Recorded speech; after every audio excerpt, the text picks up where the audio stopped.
The old man's hands shook as he held the glowing pearl, tears streaming down his weathered face. Before him stood a beautiful woman with flowing hair that seemed to shimmer like water in moonlight.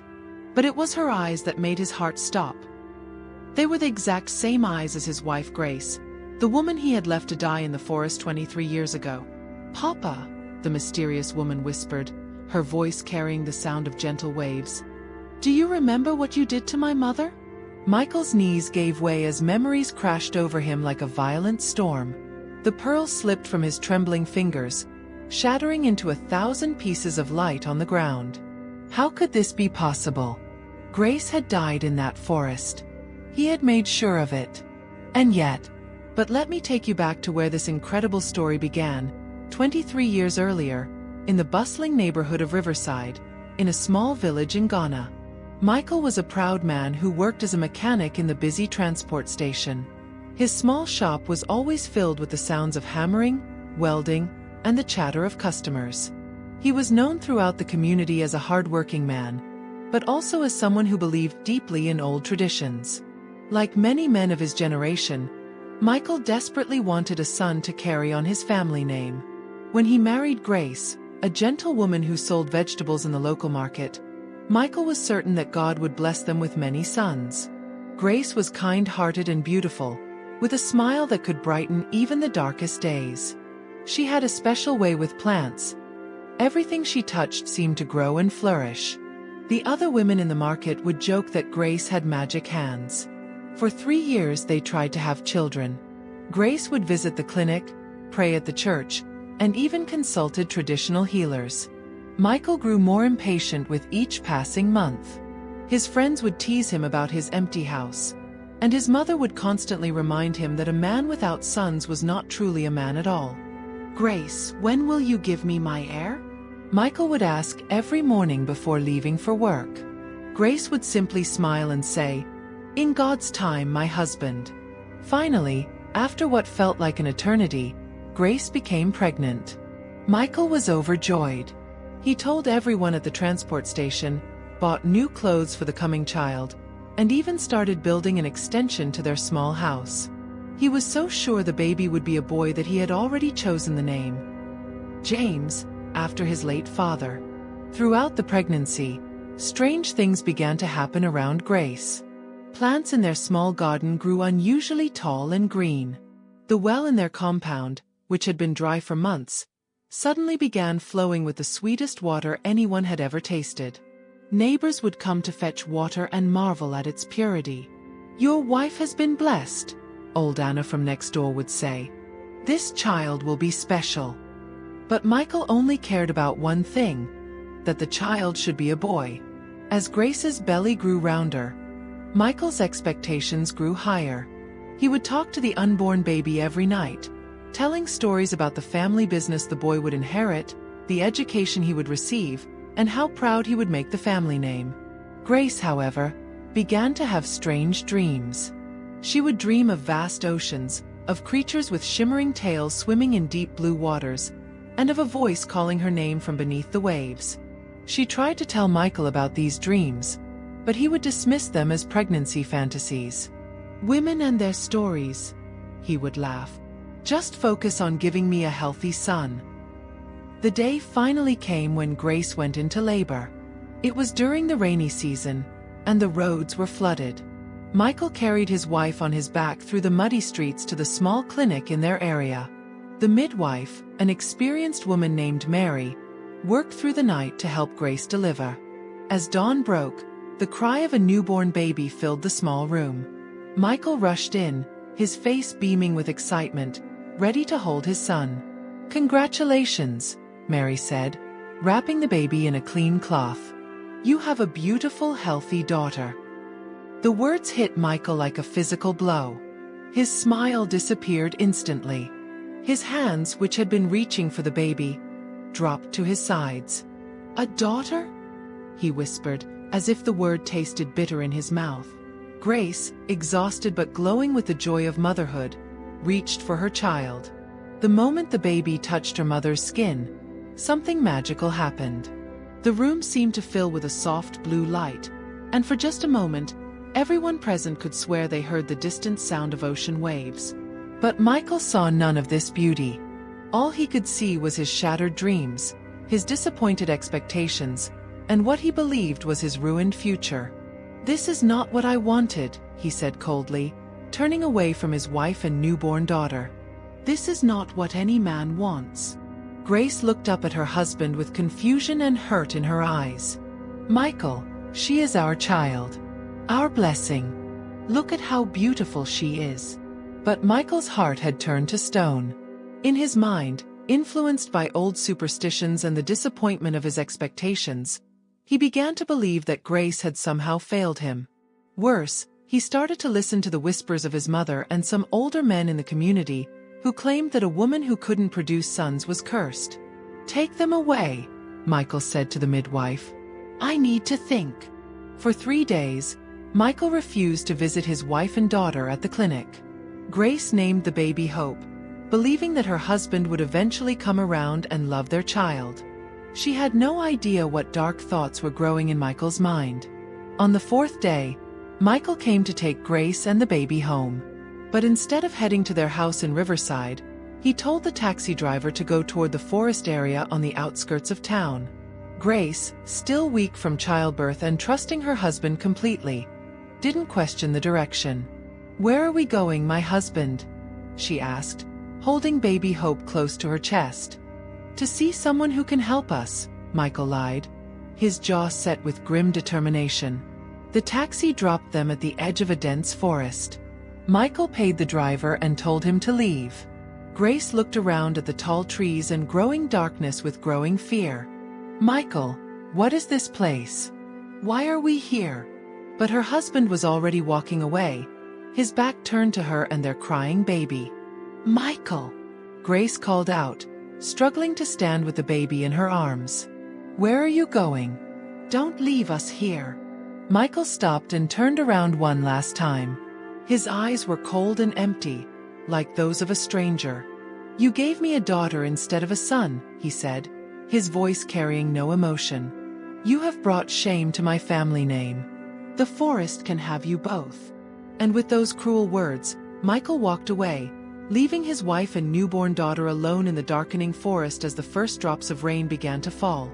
Grace clutched her baby Hope tighter as the rain began to pour harder. The forest around them was getting darker, and strange sounds echoed from deep within the trees. She was weak from giving birth just 4 days ago, but she knew she had to find shelter or they would both die. "Please, God," she whispered, tears mixing with the rain on her face. "Help us survive this night." As if in answer to her prayer, Grace saw a faint blue light glowing between the trees. With her last bit of strength, she stumbled toward it, following the mysterious glow deeper into the forest. The light led her to a small cave hidden behind a waterfall. Inside, the cave was warm and dry, and the blue light seemed to come from the walls themselves. Grace collapsed on the soft moss that covered the cave floor, holding Hope close to her chest. But as she looked around, she realized they were not alone. In the corner of the cave sat an old woman with the strangest appearance Grace had ever seen. Her hair flowed like water, her skin had a blue-green shimmer, and her eyes were the color of the deep ocean. "Do not be afraid, child," the woman said, her voice sounding like gentle waves. "I am Marina, guardian of these waters. I felt your pain and led you here." Grace was too exhausted to be frightened. "Please," she begged, "help my baby. She's so small and the cold." Marina moved closer, and Grace could see that instead of legs, the woman had a beautiful shimmering tail like a fish. She was a mermaid, but Grace felt no fear, only hope. "Your husband has a cruel heart," Marina said sadly, touching baby Hope's forehead with one gentle finger. "But this child, she is special. I can sense it." The moment Marina touched Hope, the baby stopped crying and began to glow with the same blue light that filled the cave. Grace gasped as she watched her daughter's eyes open, revealing pupils that sparkled like stars reflected in water. "She has been blessed by the water spirits," Marina explained. "Your daughter will never be ordinary, Grace. She will have powers that can heal and help others." But she must grow up away from the world that rejected her. What do you mean? Grace asked, though her heart was already breaking with understanding. Marina's expression grew serious. You are dying, dear Grace. Your husband's cruelty and the cold rain have poisoned your body. But I can save your daughter. I can take her to my underwater kingdom where she will grow up safe and loved. When she is old enough, she will return to the land to fulfill her destiny. Grace felt the truth in Marina's words. She could feel her life slipping away like water through her fingers. But looking at her beautiful daughter, she knew what she had to do. Promise me, Grace whispered. Promise me she will be happy. Promise me she will know love. I promise, Marina said, tears flowing from her ocean blue eyes. She will be my own daughter. And when the time is right, she will return to teach your husband about the power of love and forgiveness. Grace kissed Hope one last time, whispering, My precious daughter, you are loved. Always remember that you are loved. With those words, Grace closed her eyes forever, a peaceful smile on her face. Marina gently took baby Hope and carried her into the depths of the waterfall, down into the magical underwater world where the child would grow up surrounded by love and wonder. 23 years passed in the human world above. Michael returned to his life in Riverside, telling everyone that Grace and the baby had died in childbirth. He remarried a woman named Susan, but she could never give him children. His mechanic shop began to fail, and he grew old and bitter, haunted by dreams of a crying baby and a woman's voice calling his name. Meanwhile, in the underwater kingdom, Hope grew into a beautiful young woman with extraordinary powers.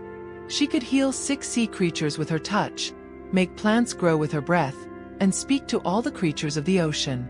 Marina had told her the truth about her human mother and father, and though Hope's heart ached for the mother she never knew, she felt only pity for the father who had abandoned them. It is time, Marina said on Hope's 23rd birthday. Your mother's spirit has been waiting for this day. You must return to the land and face your father. But remember, child, you go not for revenge, but to teach him about love. Marina gave Hope a magical pearl that glowed with the same blue light as the cave where she was born. This contains all the love your mother had for you, she explained. When the time is right, you will know what to do with it. Hope swam to the surface and walked onto the land for the first time since she was a baby. She had the power to appear as either a mermaid in the water or a human on land. Her mission was clear. Find Michael and show him the consequences of his cruelty. She found him exactly where Marina had said he would be, a broken old man, living alone in a rundown house, his dreams of sons and success long dead. His second wife had left him years ago, and he spent his days drinking and regretting the choices he had made. Hope appeared at his door one evening, her beauty otherworldly, her eyes exactly like Grace's. Michael's heart nearly stopped when he saw her. Who are you? He stammered. I am Hope, she said simply. I am the daughter you left to die in the forest 23 years ago. Michael's face went white as a sheet. Impossible. You died. Grace died. I know you died. My mother did die, Hope said, her voice carrying the sound of ocean waves. She died because of your cruelty. But I survived, raised by the spirits of the water. I have come to show you something. She held out the glowing pearl Marina had given her. The moment Michael saw it, memories flooded back. Grace's smile, her gentle hands, the way she had looked at their newborn daughter with such love. This pearl contains all the love my mother had for me, Hope explained. All the love you threw away. All the joy you could have had. Take it and feel what you destroyed. Michael reached for the pearl with shaking hands. The moment he touched it, 23 years of suppressed guilt and regret crashed over him. He saw visions of the life he could have had. Grace alive and happy, Hope growing up in their home, grandchildren playing in their garden, a family filled with love and laughter. But more than that, he felt Grace's forgiveness. Even as she lay dying in that cave, she had not cursed him. She had only worried about their daughter's future. Michael fell to his knees, sobbing like a child. I'm sorry, he cried. I'm so sorry. I was a fool. I was cruel. I destroyed everything good in my life. Hope looked down at this broken man who was her father, and her heart was filled not with anger, but with pity. She knelt beside him and placed her hand on his shoulder. My mother forgave you long ago, she said gently. Now you must forgive yourself and spend the rest of your days helping others, as she would have wanted. The pearl shattered into 1,000 pieces of light, but each piece planted itself in Michael's heart, filling the emptiness that had consumed him for 23 years. From that day forward, Michael became a changed man. He used his remaining years to help abandoned children, to support single mothers, and to teach other men about the value of daughters. He never saw Hope again, but sometimes on quiet evenings, he would hear her voice in the wind, reminding him that love and forgiveness can transform even the darkest hearts. And in the depths of the ocean, Marina smiled, knowing that Grace's spirit could finally rest in peace, her daughter's mission of love completed. What a thought on this story! Please leave your comments, like, subscribe, and share this video.